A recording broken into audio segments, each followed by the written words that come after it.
You're a burden. Dad, get out. Oh, shouted my greedy daughter, waving a winning lottery ticket worth $45 million.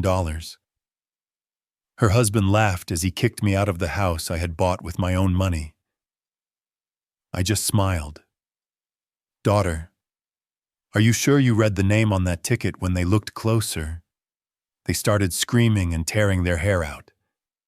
Before we continue, please subscribe to the channel and write in the comments what time it is where you are now. The bills hit the coffee table like accusations.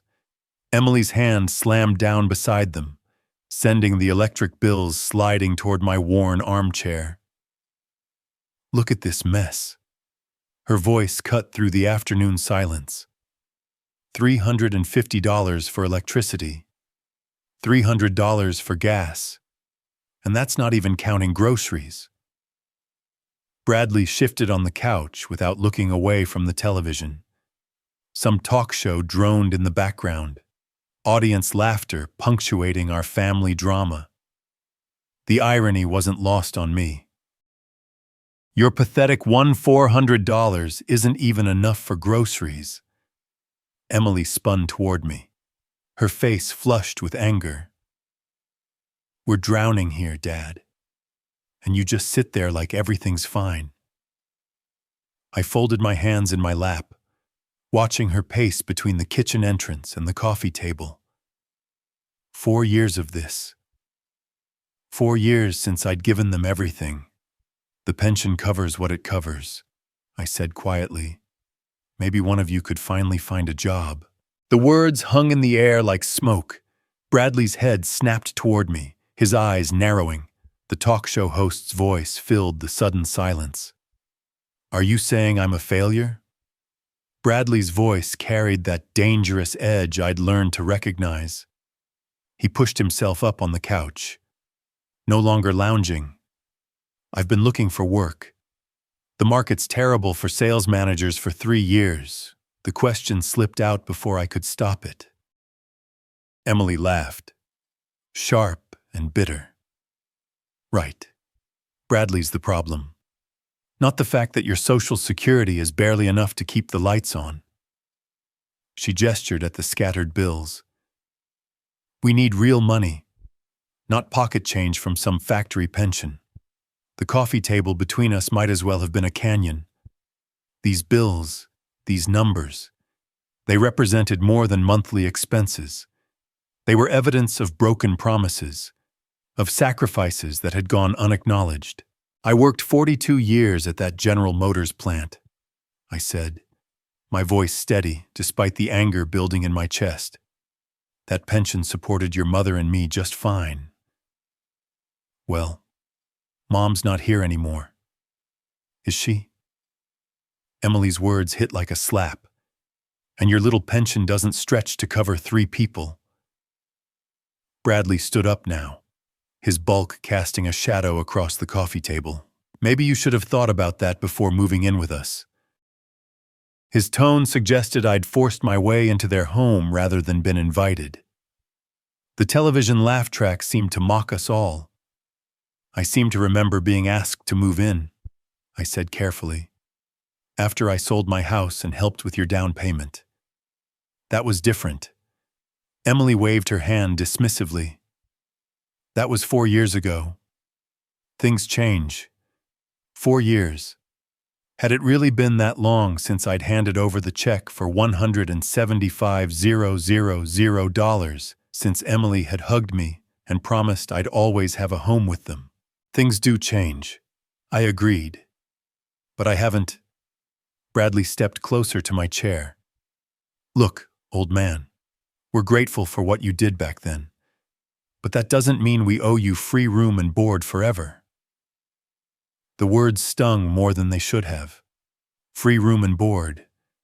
As if my pension, my grocery contributions, my help with utilities meant nothing. I'm not asking for free anything. I said, I pay my share. Your share. Emily's voice climbed higher. Your share would be splitting everything 3 ways. Your share would be $900 rent. not the nothing you pay now. The math was deliberately cruel. $900 would leave me with $500 from my pension, $500 to cover food, clothing, medical expenses, everything else an old man needed to survive. So, what are you suggesting? I asked. Emily and Bradley exchanged a look. In that glance, I saw something that chilled me more than the November cold seeping through the windows. They'd discussed this before. This wasn't a spontaneous argument born of financial stress. This was planned.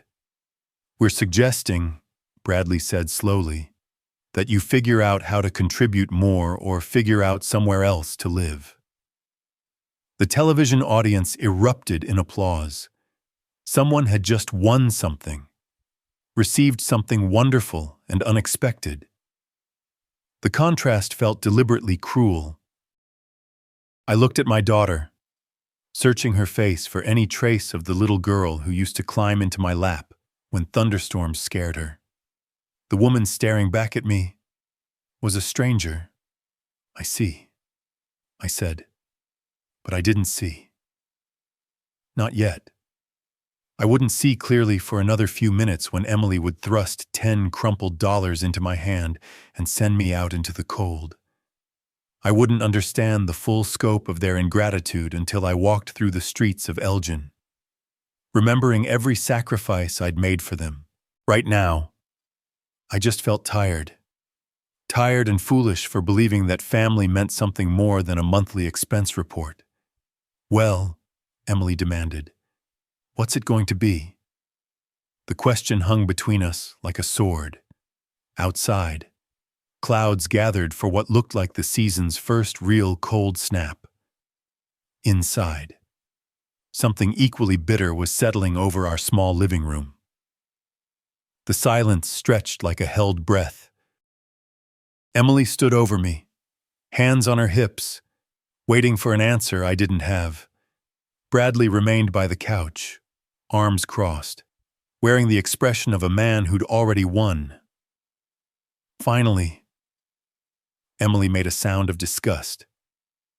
Fine, just fine. She stalked toward the kitchen, then spun back around. But you're not sitting around here all day feeling sorry for yourself. She disappeared for a moment, and I heard the familiar sound of her purse being rifled through. Coins clattered. Paper rustled. When she returned, she had a crumpled $10 bill in her fist. Here. She thrust the money toward me like it burned her fingers. Take these $10 and buy a lottery ticket. At least then you'll be some use to this family. The bill hung between us, wrinkled and worn. $10, the price of my usefulness. Apparently, go on, she said when I didn't immediately take it. Maybe you'll get lucky and solve all our problems. Bradley chuckled from his position by the couch. Yeah, because that's exactly how lottery tickets work. But Emily shot him a look that silenced his sarcasm. This wasn't about the lottery ticket, and we all knew it. This was about sending me away, getting me out of the house so they could discuss whatever they had been planning. I reached out and took the $10. The paper felt soft from handling, worn thin by countless transactions. Someone else had earned this money, spent it, received it as change. Now it was mine, a gift wrapped in humiliation. Thank you, I said. Emily blinked as if she'd expected an argument. Well, good. She stepped back, suddenly uncertain. The convenience store on Main Street has those scratch-off tickets. Get something decent, not those dollar ones. I folded the bill carefully and slipped it into my shirt pocket. I'll do that. Standing up from my chair took more effort than it should have. My knees protested, stiff from sitting through the argument. How long had we been at this? An hour, too? The afternoon light coming through the windows had shifted, grown thinner. Where are you going? Bradley asked, as I moved toward the front closet to buy a lottery ticket. I pulled my coat from its hanger. The fabric felt heavier than usual. Or maybe I felt lighter. Hollowed out. Isn't that what was requested? Emily watched me button the coat. You don't have to make it sound like we're sending you to prison. Of course not. I wound my scarf around my neck, taking my time with each loop. It's a beautiful day for a walk. Through the window, I could see the November sky pressing down like a gray blanket. Beautiful wasn't the word anyone would use, but then again, truth seemed to be in short supply in this house. Dad, Emily's voice carried a note I couldn't quite identify. Regret. Doubt. This isn't personal. I paused with my hand on the doorknob. No, I'm sure it's not. It's just practical, Bradley added from the living room. We all have to face reality. Reality. Yes. I was beginning to see reality very clearly. The reality of what my $175,000 had bought me. The reality of what family meant when money got tight. I understand. I said, and I did, more than they knew. I opened the front door, and November air rushed in to greet me. It carried the smell of dead leaves and coming snow, of seasons changing, whether we were ready or not. Get the $10 tickets, Emily called after me. Those have better odds. Better odds. I almost smiled at that. After today, I was beginning to think I understood odds better than I ever had before. I'll remember that, I said. The door closed behind me with a soft click, cutting off the warmth and the voices in the television that had provided its soundtrack to my humiliation. The porch steps creaked under my feet, and then I was on the sidewalk, breathing free air for the first time in hours. $10 in my pocket. $10 to buy hope, to make myself useful, to solve all our problems. They had no idea how right they might be about that. But first, I needed to walk. I needed to think. I needed to remember exactly how I'd ended up standing on this sidewalk with $10 in my pocket and nowhere to call home. The convenience store on Main Street was a 25-minute walk. I had time to remember everything. Time to add up every sacrifice, every broken promise, every kindness that had gone unacknowledged. Time to decide what to do about it. The cold hit my face like a wake-up call. November in Illinois didn't mess around, and today felt like winter's warning shot. I pulled my coat tighter and started walking, leaving Emily's house behind me. My feet found their rhythm on the sidewalk automatically. Left, right, left, right. The same pace I'd walked to the General Motors plant every morning for 42 years. The same measured steps that had carried me through this neighborhood countless times since moving in with my daughter. Moving in. What a phrase. As if I'd had a choice. The houses on Emily's street looked warm and inviting. Yellow lights spilling from windows as families settled into their Friday evening routines. Through one window, I glimpsed a father helping a young boy with homework at a kitchen table. Through another, a mother was setting plates for dinner while her teenage daughter talked on the phone. Normal families. Families that probably didn't calculate the exact dollar value of their elderly relatives. I turned onto Main Street, walking past the elementary school where Emily had once attended. The playground equipment looked newer now. Brighter colors. Safer designs. Everything improved except family loyalty. Apparently, the $10 bill crinkled in my pocket as I walked. $10 for hope. $10 for usefulness. The irony wasn't lost on me that this same amount of money had once meant something entirely different to me. When Emily was 8 and wanted ice cream from the truck, $10 had been a grand gesture.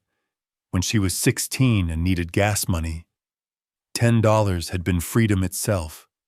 Now it was charity. Worse than charity. It was a dismissal. My breath came out in small clouds as the temperature dropped. The weather matched my mood, gray and getting colder. But the walking felt good. It felt like progress, even if I wasn't sure where I was progressing to. 3 blocks from Emily's house, I passed the corner where old Mr. Caldwell used to live. He'd been gone 3 years now. His house sold to a young couple with twin babies. Caldwell had lived alone after his wife died, just like I lived alone now.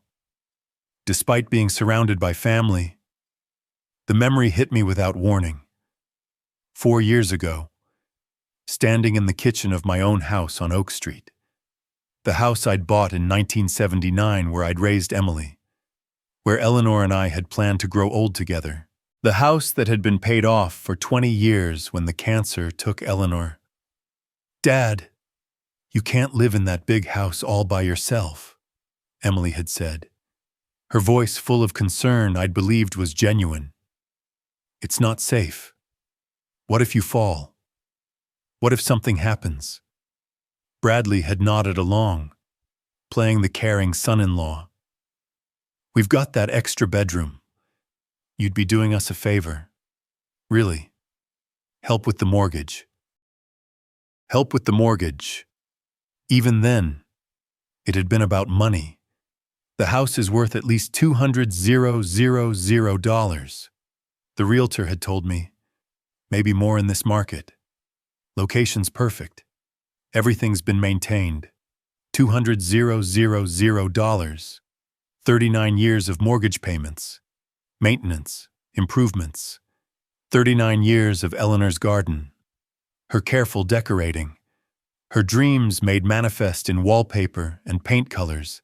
"We'll take good care of you, Dad," Emily had promised.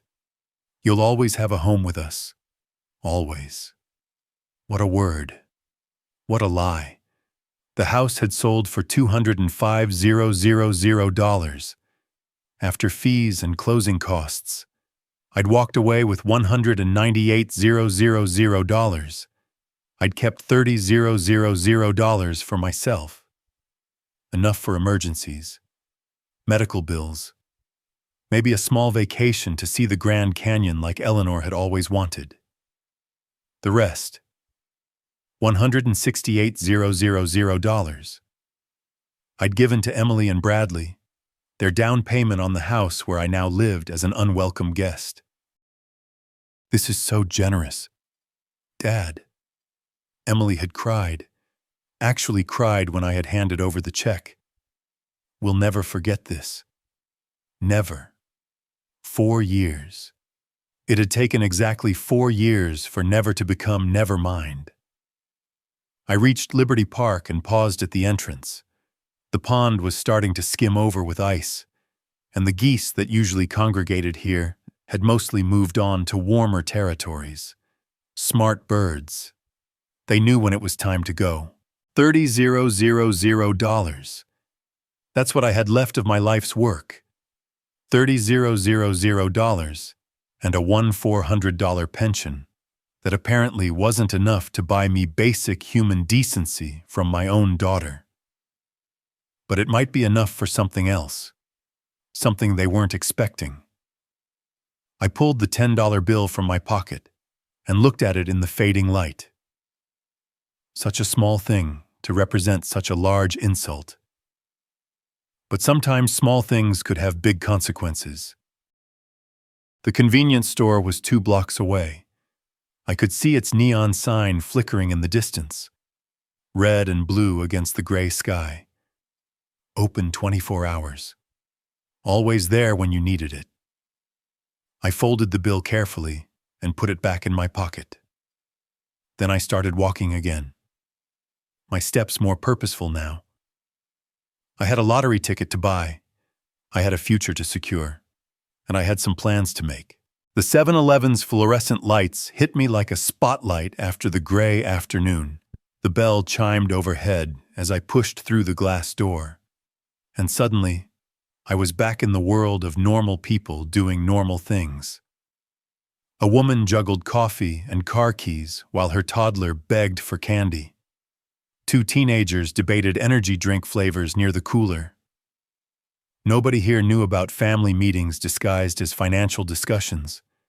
Nobody here had just been told to find somewhere else to live. Afternoon, Mr. Abernathy. Jamal looked up from behind the counter, his smile genuine. He'd been working here 3 years, maybe 4, always polite, always remembered names. Cold one today. Getting colder.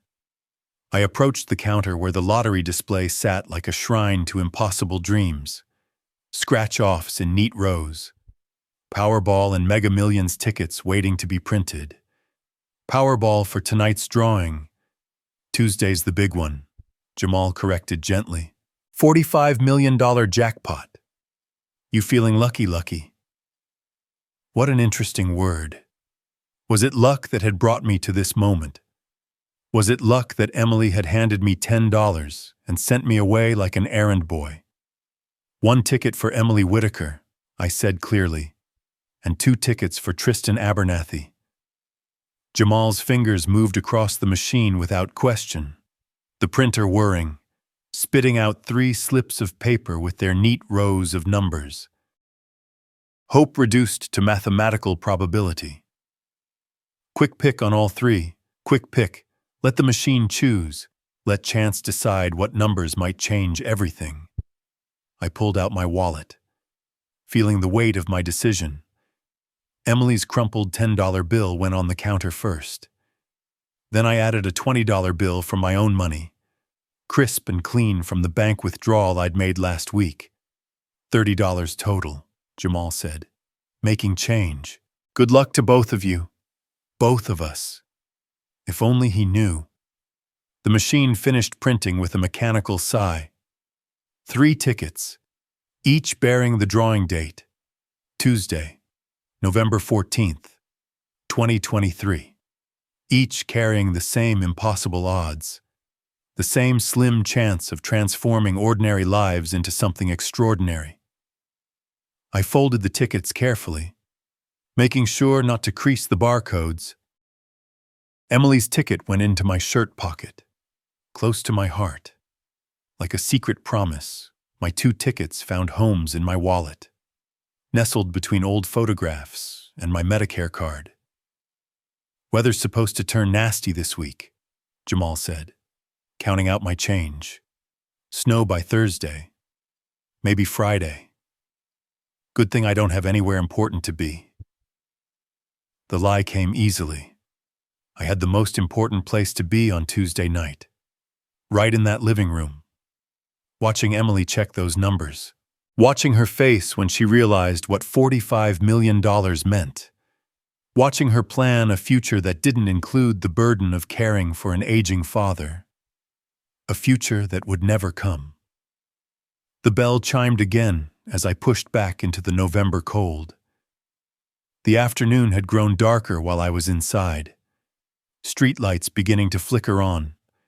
Even though sunset was still an hour away, November in Illinois didn't believe in long days or gentle transitions. $10 of Emily's money had bought her 1 chance at $45 million. $20 of my money had bought me 2 chances at something much more valuable. Justice. The walk home would take 25 minutes. 25 minutes to prepare my face. To practice the expression of a man who'd done exactly what he'd been told to do. 25 minutes to become the obedient father again.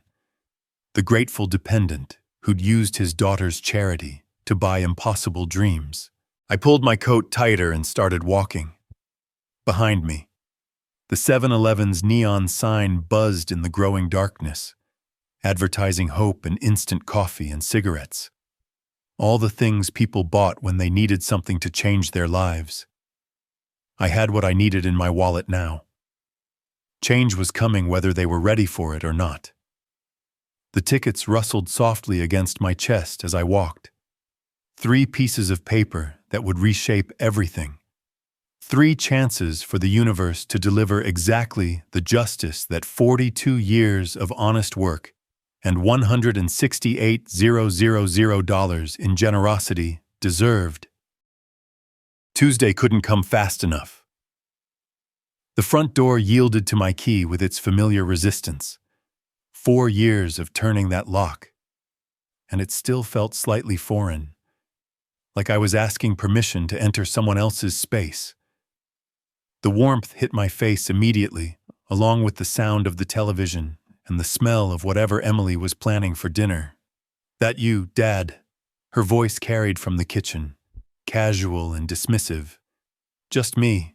I hung my coat in the closet, taking my time with the wooden hanger. The tickets felt warm against my chest. 3 small rectangles of possibility that nobody else knew existed. Bradley looked up from the couch when I entered the living room. He'd changed positions since I left, but only barely. Now he was sprawled across the cushions with a bag of chips balanced on his stomach, watching some afternoon talk show. "Get yourself a winner." He gestured at me with the remote, his tone suggesting the question was more mockery than genuine interest. I reached into my shirt pocket and pulled out the 3 tickets, placing them on the coffee table with practiced casualness. Just a routine transaction. Nothing worth examining too closely. "Quick picks," I said. "Drawings Tuesday." Emily emerged from the kitchen, dish towel in her hands, and glanced at the coffee table. The tickets lay there innocuously. 3 strips of white paper among the scattered mail and remote controls, already planning how to spend your millions. Her laugh had sharp edges. "Maybe you can buy us a new house somewhere with better heating."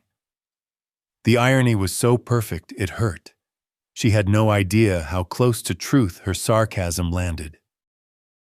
Bradley grabbed one of the tickets, barely glancing at it before tossing it back. Powerball.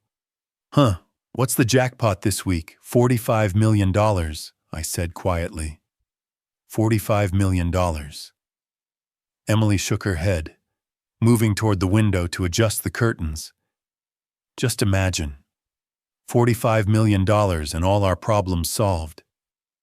No more fighting about grocery money. No more worry about heating bills." She pulled the curtain shut against the early darkness. "Of course. Knowing our luck, we'll match one number and win free tickets for next week." "That's about right," Bradley agreed, turning his attention back to the television. "Abernathy family luck runs about as thin as everything else around here." I stood there listening to them discuss my tickets. Our tickets, with the casual certainty of people who'd never experienced real luck, good or bad. They saw 3 pieces of paper worth $30 of fleeting hope. They couldn't see the careful planning, the strategic thinking, the justice waiting to unfold. "Well," Emily said, settling into her chair, "I suppose it's nice to dream for a few days, even if it's just fantasy." Fantasy, the word hung in the air like incense in a church. They had no idea that their fantasy was about to become someone else's reality. "I think I'll rest before dinner." I said, "Sure thing." Emily waved the dish towel absently. "We're having leftover casserole. Hope that's okay with you." Of course. It was okay with me. Everything was okay with me now. I was the grateful dependent, the aging father who accepted whatever scraps of consideration fell his way, the man who'd sold his house and given away his future for the privilege of being tolerated in someone else's home. I climbed the stairs slowly, letting my feet find each step with deliberate care. Behind me, the television droned on, and Bradley made some comment about dinner that earned a sharp response from Emily. Normal family sounds. Normal family tensions. Everything perfectly normal for the last few days before normal ended forever. My room waited at the top of the stairs, small and tidy and temporary. The bed I'd bought with my own money. The dresser that had once sat in the master bedroom of my house on Oak Street. Pieces of my old life arranged in a space barely large enough to contain them. I sat on the edge of the bed and opened my wallet, looking at the 2 tickets nestled between my Medicare card and a photograph of Eleanor. Same numbers, same date, same impossible odds as the one downstairs, but these belonged to me. These carried my name in black letters that couldn't be disputed or explained away. Tuesday night. 5 more days of playing the grateful father, the burden who contributed his pension and bought lottery tickets with pocket money. 5 more days of listening to them plan a future that assumed I'd always be there to help pay for it. 5 more days until they learned exactly what Tristan Abernathy was worth. I put the tickets back in my wallet and closed it carefully. Downstairs. Something clattered in the kitchen, and Emily called out instructions about setting the table. Domestic sounds, family sounds, the soundtrack of people who had no idea their world was about to change. From my window, I could see the 7-Eleven sign in the distance, a small bright spot in the gathering darkness. Jamal would be starting his evening shift soon, checking inventory and helping customers buy hope for pocket change. Hope, that's what I'd bought today, but not the kind they thought. I'd bought the hope of justice, the hope of consequences, the hope that sacrifice and kindness might finally be rewarded. Tuesday couldn't come soon enough. 5 days passed like water through cupped hands. Saturday and Sunday blended into Monday. Ordinary family routines punctuated by ordinary family tensions. The tickets remained on the coffee table, forgotten among bills and magazines and Bradley's empty beer bottles. I maintained my quiet demeanor, reading newspapers and watching afternoon game shows. Occasionally, Emily would mention the tickets in passing, usually to make some joke about our inevitable losing. Bradley ignored them entirely, more focused on job applications he never quite finished filling out. Tuesday evening arrived gray and cold, winter settling its bones into Illinois soil. The lottery show began at 8, sandwiched between news and sitcom reruns. We gathered in the living room without discussion, drawn by habit rather than hope. "Might as well check our loser tickets," Emily said, reaching for the coffee table. She gathered all 3 tickets, holding them like a losing hand of cards. What were those numbers again? "Dad, I don't remember." The lie came easily. I'd memorized every digit 4 days ago, knew them better than my own phone number. That's what the tickets are for. The television host appeared, bright and enthusiastic, surrounded by numbered balls in a clear plastic sphere. "Good evening and welcome to Tuesday Night Powerball. Tonight's jackpot stands at $45 million. $45 million. Bradley straightened slightly on the couch, his attention caught despite himself. $45 million buys a lot of beer," he muttered.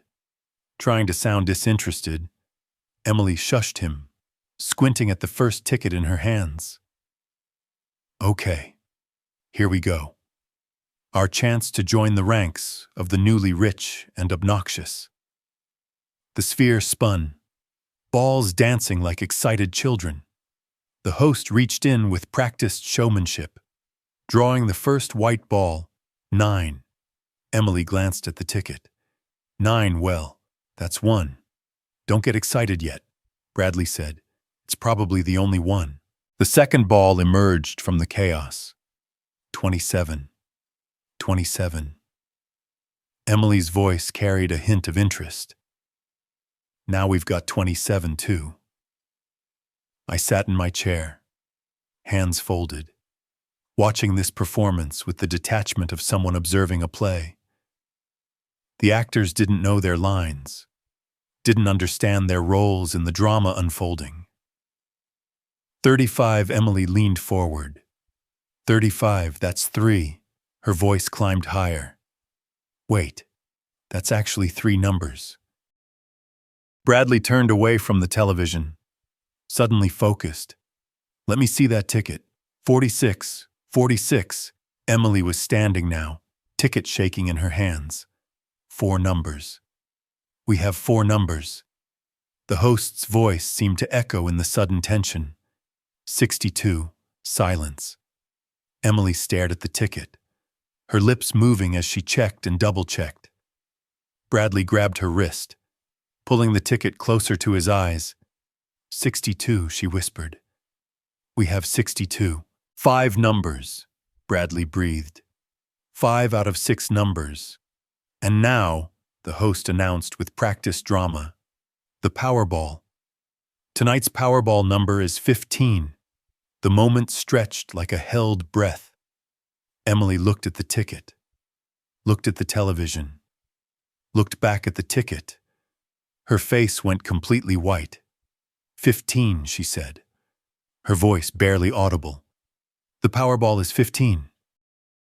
Bradley snatched the ticket from her hands.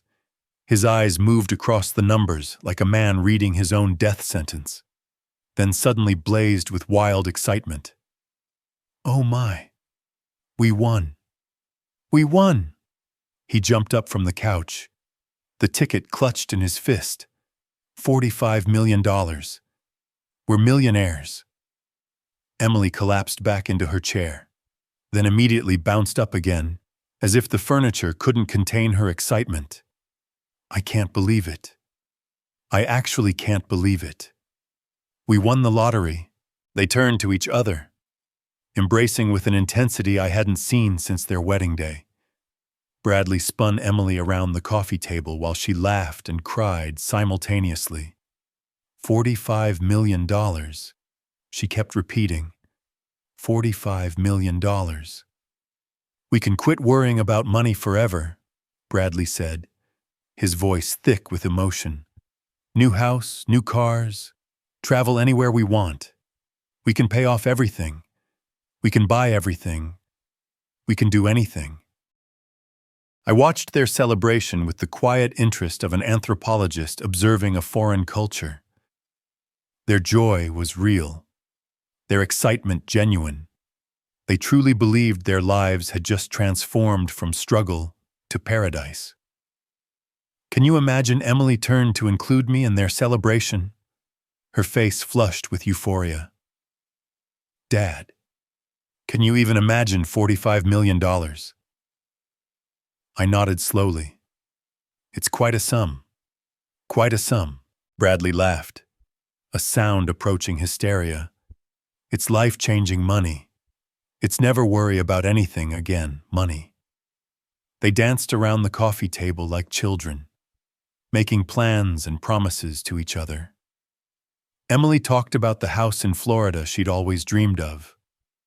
Bradley mentioned the boat he'd wanted since high school. Neither of them looked closely at the other 2 tickets still lying on the coffee table. Neither of them wondered why I seemed so calm in the face of their incredible fortune. They were too busy celebrating to notice that the man who'd made it all possible was watching them with the patience of someone who knew the real show hadn't started yet. Their celebration reached fever pitch. Emily grabbed Bradley's hands and spun him around the coffee table again, both of them laughing like children who discovered buried treasure. The winning ticket fluttered in her grip like a white flag of victory. We're rich. We're actually rich. Bradley lifted her off her feet, spinning her until she shrieked with delight. $45 million. Can you believe it? I remained in my chair, watching their dance of triumph. They moved around me like I was furniture, already forgotten in their euphoria. The television continued its post-drawing programming, but neither of them paid attention anymore. They had what they needed. We can finally get that house in Florida, Emily gasped when Bradley set her down. The one with the pool and the ocean view. Remember, we looked at it online last year. And the boat, Bradley added. his eyes bright with avarice. That 35-foot cabin cruiser. We'll live like kings. Emily clutched the ticket to her chest like a love letter. No more worrying about money. No more arguing about bills. No more. Her gaze fell on me, and something shifted in her expression. The wild joy remained, but underneath it I saw calculation. Cold, practical assessment of what this windfall meant for their current arrangement. No more depending on anyone. She finished quietly. Bradley followed her stare. For a moment, the living room fell silent except for the television's drone. Then his face broke into a cruel smile. "That's right." He straightened his shoulders, suddenly standing taller. "We don't need your pathetic pennies anymore. Old man." The words hit like physical blows. Pathetic pennies. 4 years of my pension. 4 years of grocery contributions. 4 years of helping them survive. Reduced to pathetic pennies by a man who hadn't worked in 3 years. "Those pennies fed you," I said quietly. Emily's eyes flashed.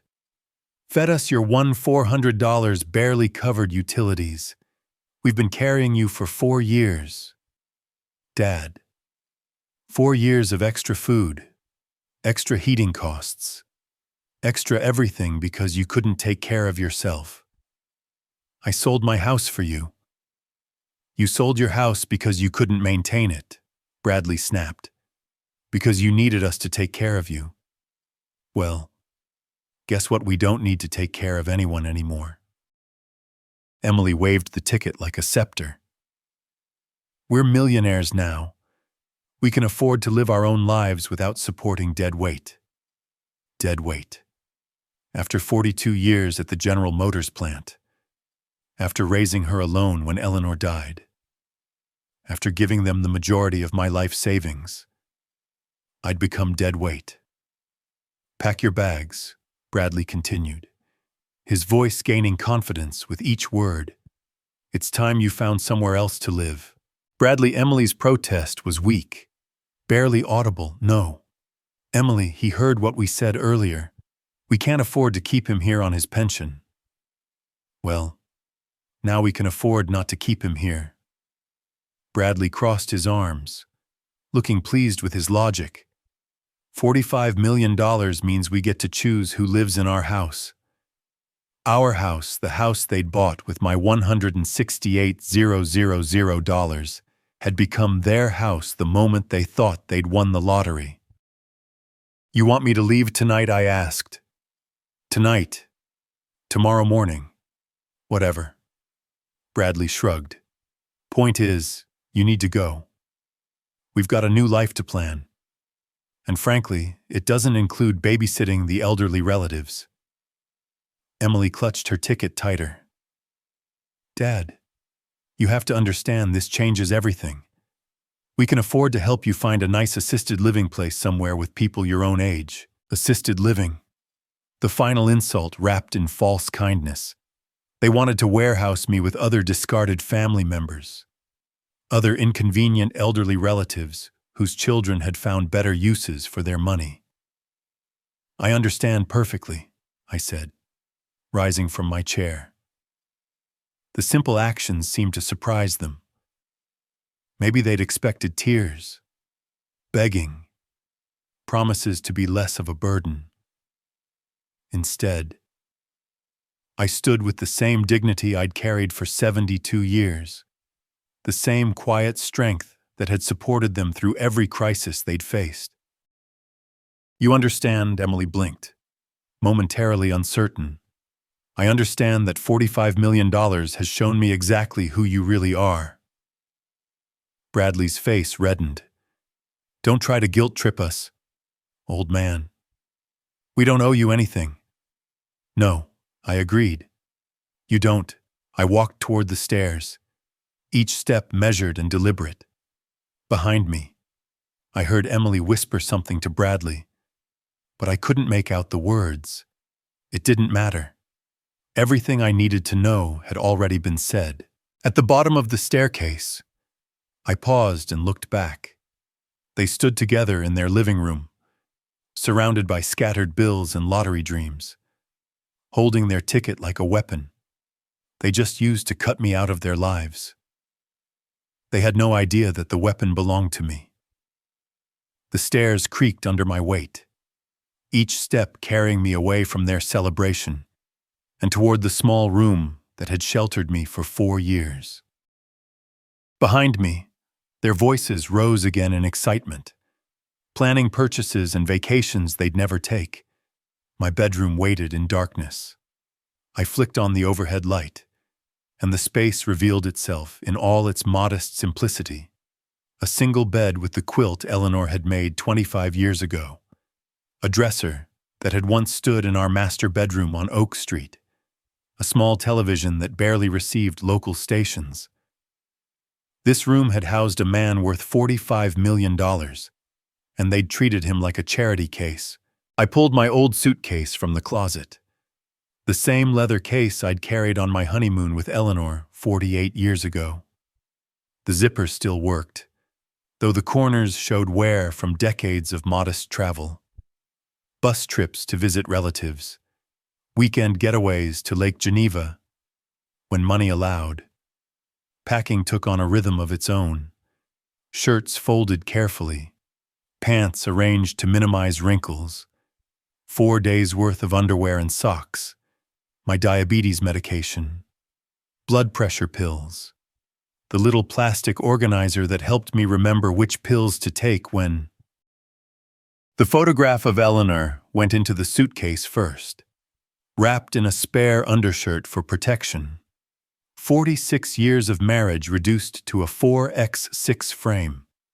But it contained more love than this entire house had shown me in 4 years.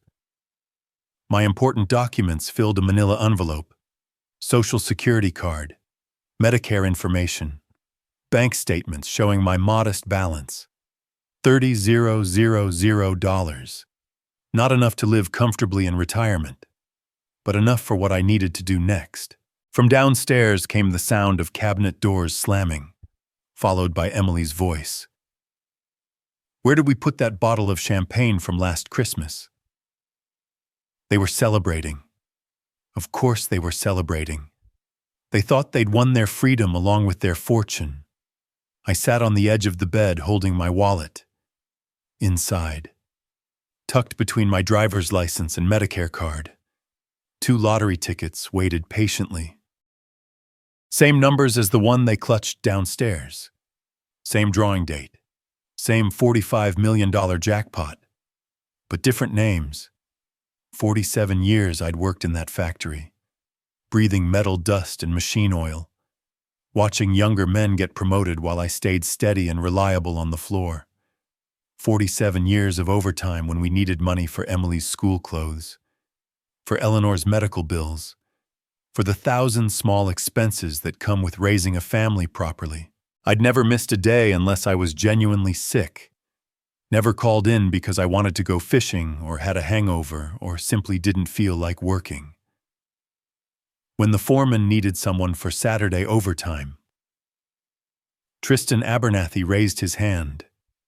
When they needed someone to train new workers, Tristan Abernathy stayed late without extra pay. Steady, reliable, forgettable. The house on Oak Street had been my reward for all those years, paid off early through careful budgeting and sacrifice. It had represented security for Eleanor and me. When she died, it had been my sanctuary, filled with memories and familiar corners, where her presence still lingered. I'd given it up for family, for blood, for the promise that I'd always have a home with people who loved me. Downstairs, Bradley's voice boomed. First thing tomorrow, we call a travel agent. I want to see Paris, Rome, all those places we never thought we'd afford. Places they'd visit with my money while I sat in some sterile assisted living facility, paying for cable television and cafeteria meals with what remained of my Social Security.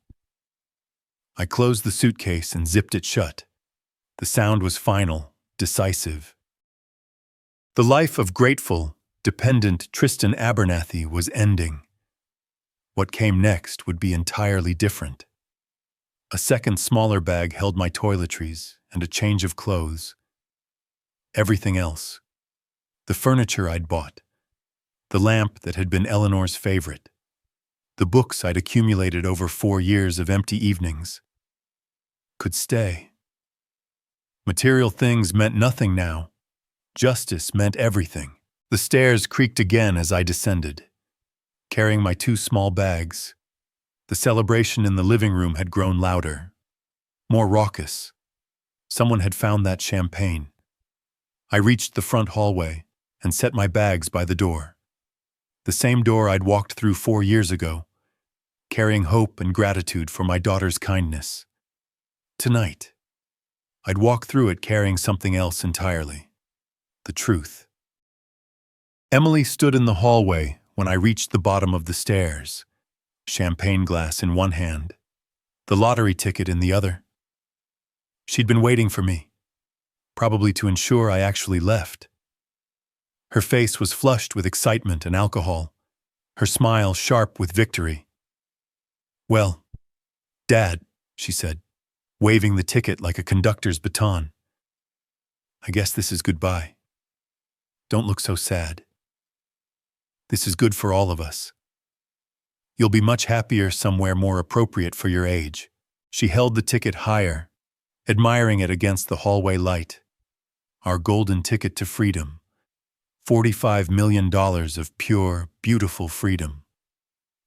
I set my bags down carefully and studied her face.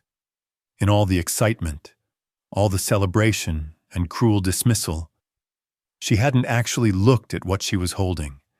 She'd checked the numbers against the television, celebrated the match, but never examined the ticket itself. "Daughter," I said quietly, "did you even read whose name is written on that lottery ticket?" Her smile faltered slightly. "What do you mean? It's our ticket. We bought it with our money. You bought it with $10. But whose name did you tell the machine to print?"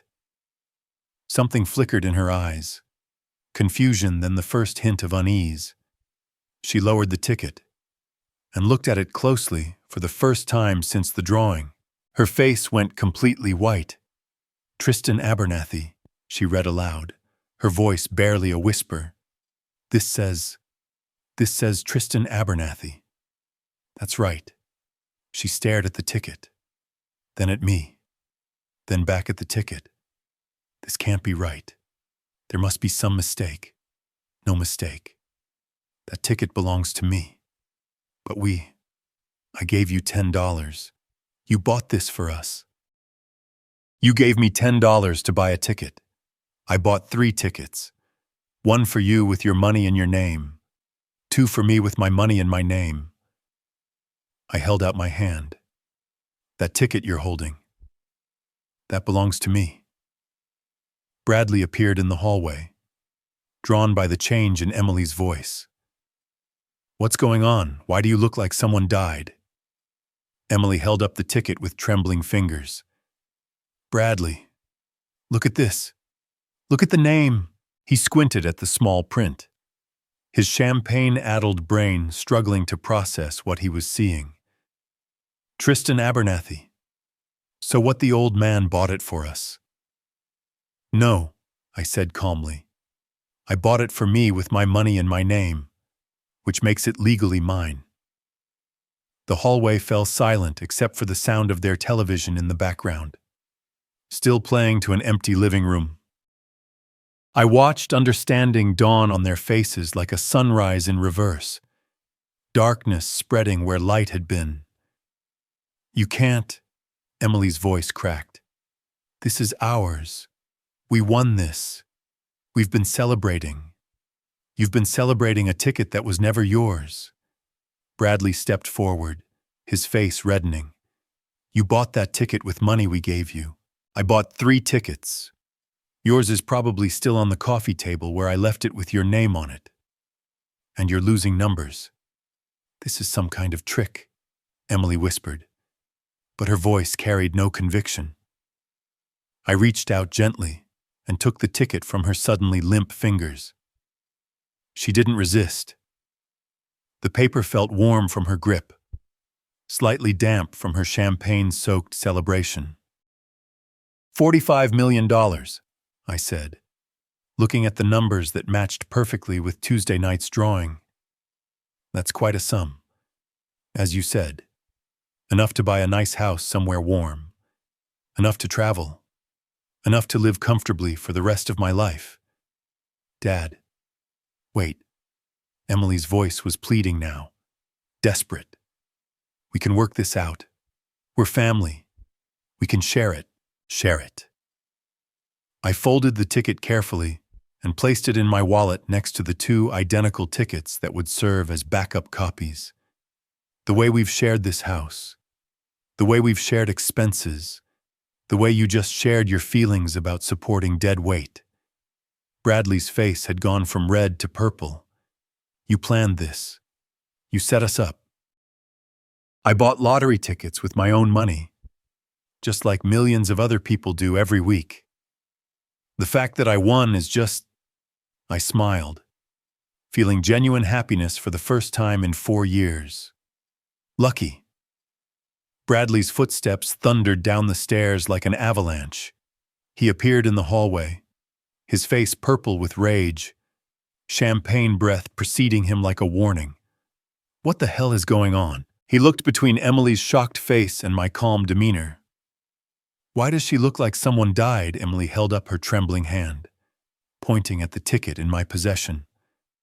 Bradley. The ticket. It has his name on it. Not ours. His, for a moment. Bradley's alcohol-fogged brain struggled to process the information. Then his eyes focused on the lottery ticket in my hands with laser intensity. Give that back right now. He stepped toward me, his bulk filling the narrow hallway. That ticket belongs to us. We've been planning our whole future around it. The ticket belongs to whoever's name appears on it. I said calmly, Illinois law is quite clear about that. I don't care what the law says. Bradley's voice climbed toward hysteria. You bought that with our money and our house for our family. I bought 3 tickets.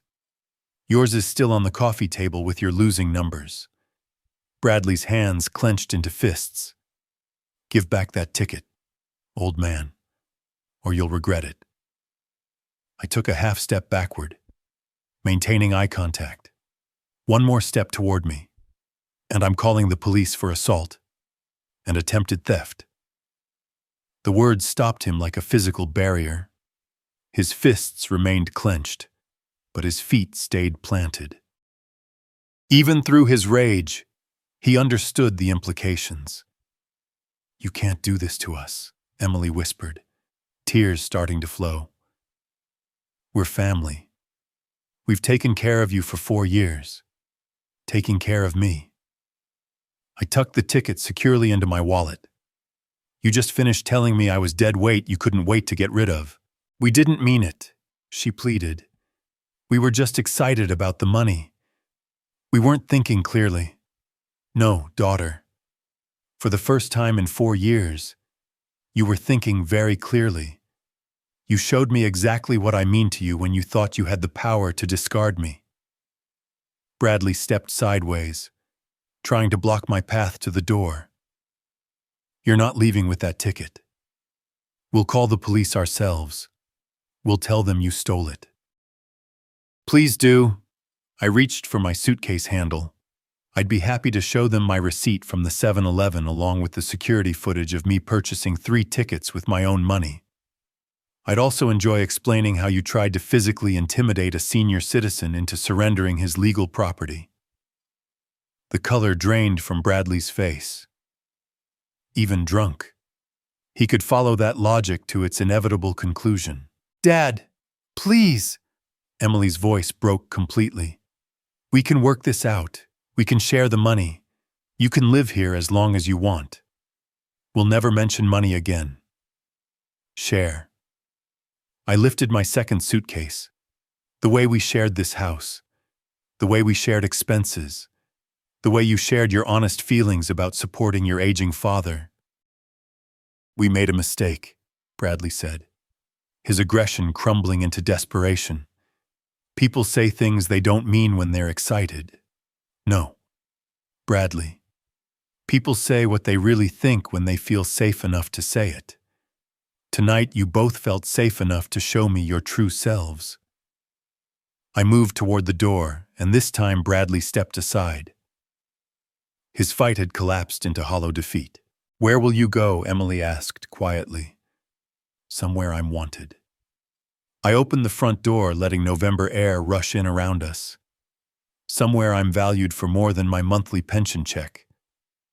"You're making a huge mistake," Bradley said, but his voice carried no conviction. "No. I made my mistake 4 years ago when I believed family meant something more than financial convenience." I stepped onto the porch, my suitcases in hand. Tonight, I'm correcting that mistake. The porch light cast long shadows across the front yard. Behind me, I heard Emily sobbing and Bradley muttering curses under his breath.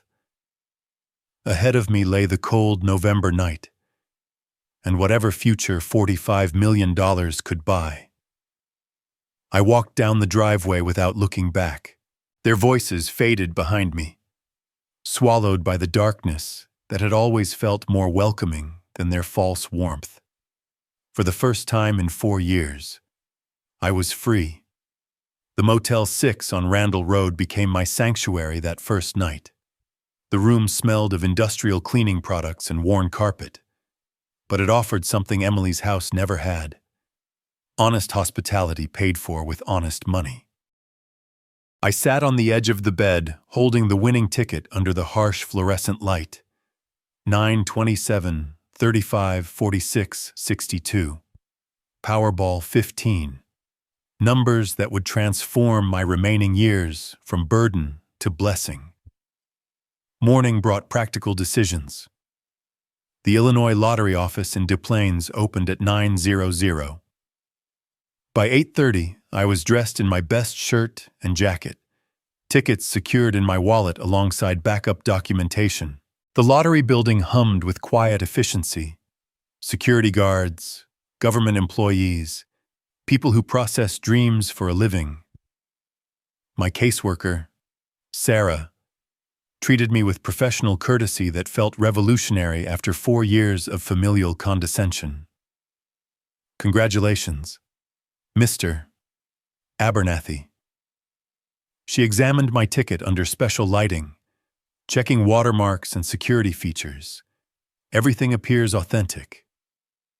We'll need to verify your identity and discuss payment options." "How long does the process take?" 3 to 4 weeks for full processing. "You'll have options. Lump sum after taxes.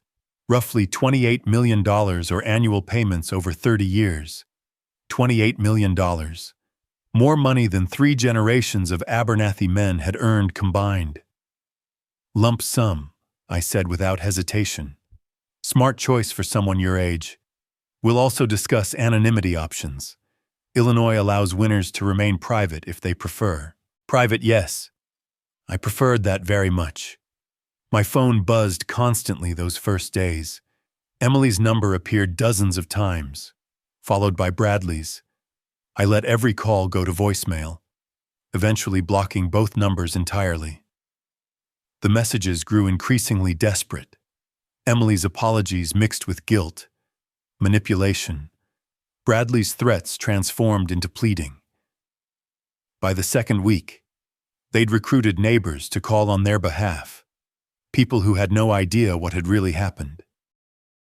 That Tuesday night, I changed my number. The motel became my temporary kingdom. Room 127 with its 2 double beds and cable television cost $75 per night.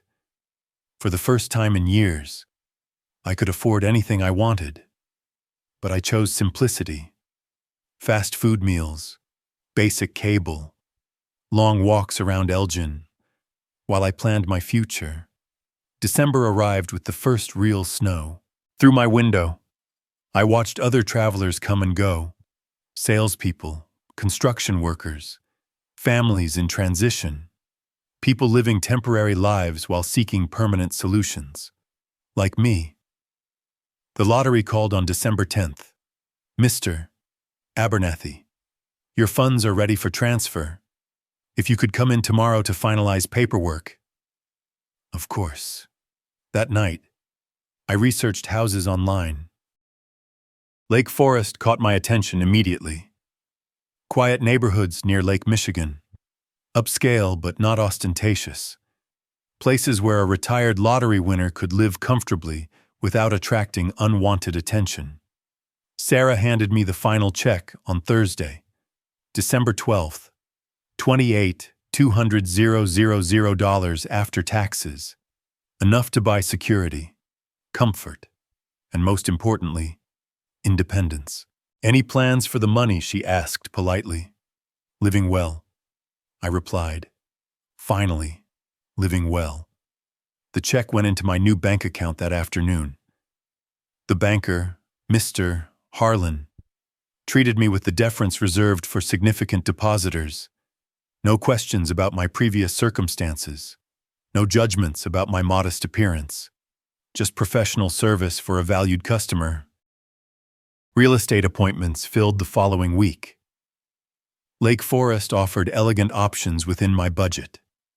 Not mansions, but substantial homes with character and privacy. Places where Tristan Abernathy could be whoever he chose to be.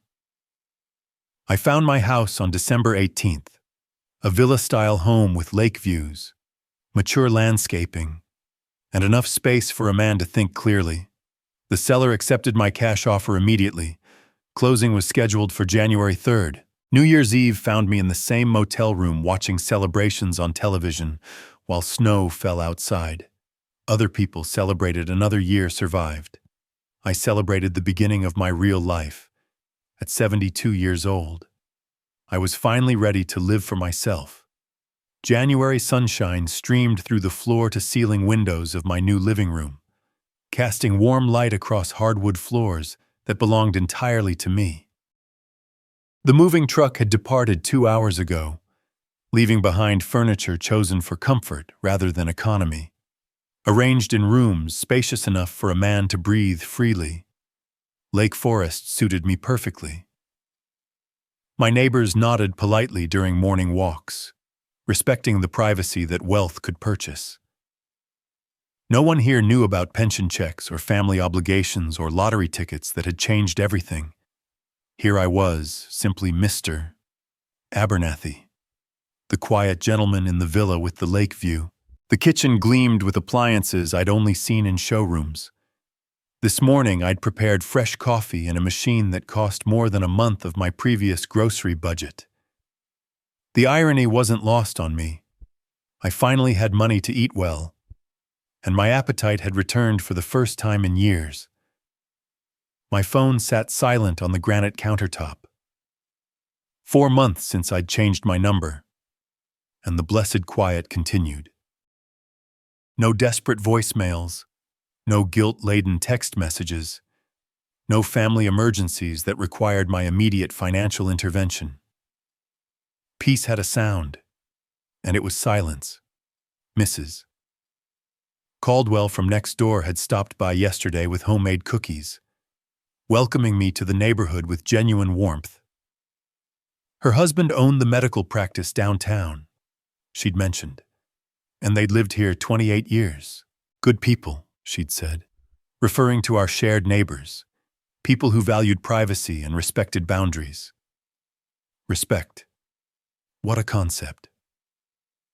The master bedroom overlooked Lake Michigan, where winter ice stretched toward the horizon like a promise of endless possibility. Eleanor's photograph sat on the nightstand, and for the first time since her death, I could look at her picture without feeling guilty about my circumstances. She would have loved this house, this view, this freedom to choose how we spent our days. Finally living for myself, I said aloud. testing the words in the empty room. They sounded true. My financial advisor had outlined investment strategies that would preserve wealth for decades: conservative growth, diversified portfolio, enough income to maintain this lifestyle indefinitely. At 72, I had time to enjoy what I'd earned through 47 years of labor and 4 years of humiliation. Travel brochures covered the dining room table. Europe in spring, maybe Australia in their fall. Places Eleanor and I had dreamed about during those General Motors plant years, when overtime pay meant choosing between vacation savings and Emily's school expenses. Now I could go anywhere, do anything, be anyone. The doorbell rang, interrupting my planning. Through the security monitor, I saw a delivery truck and a uniformed driver holding a large package. Mr. Abernathy. Furniture delivery from Restoration Hardware. The dining room chairs I'd ordered last week. Handcrafted pieces that would last decades, unlike the second-hand furniture that had filled my previous life. Just set them in the foyer, I said, signing for the delivery. I'll arrange them later. The driver smiled professionally. Beautiful house, sir. You picked a great neighborhood. Yes, I agreed. I did. After he left, I walked through my new home again, noting details that still amazed me. Crown molding, hardwood floors, windows that opened to let in lake breezes, rooms large enough for entertaining, though I had no intention of hosting anyone from my previous life. This house represented more than wealth. It represented choice, the choice to live with dignity, to spend money without justification, to plan a future without considering anyone else's needs or opinions. Justice had taken an unexpected form. Not revenge exactly, but natural consequences. Their greed had cost them everything they'd thought they'd gained. My dignity had earned me everything they'd thought was theirs. The afternoon light shifted across my living room, painting geometric patterns on walls that would never echo with complaints about my pension or criticism of my contributions. These walls would know only peace. I settled into my new leather chair, opened the European travel guide, and began planning my spring in Tuscany. At 72, I was finally beginning to live. As the sun dipped low over Lake Michigan, casting golden hues across my new haven, I raised a quiet toast to second chances. Tristan Abernathy, once a shadow in his own life, now stood tall in the light he deserved. Justice, it seems, whispers softly but strikes true. What touched you most in this tale of betrayal and rebirth? Did it stir memories of your own family bonds, or spark thoughts on forgiveness? Share your impressions in the comments below. Let's exchange ideas, ask questions, and deepen the conversation together. Your thoughts fuel our stories. Like this video if it moved you. Subscribe for more heartfelt journeys, and hit that notification bell to stay connected with the channel. Interact, engage, inspire one another. For the next captivating story, simply click the box on the left. Thank you for joining me. Until next time.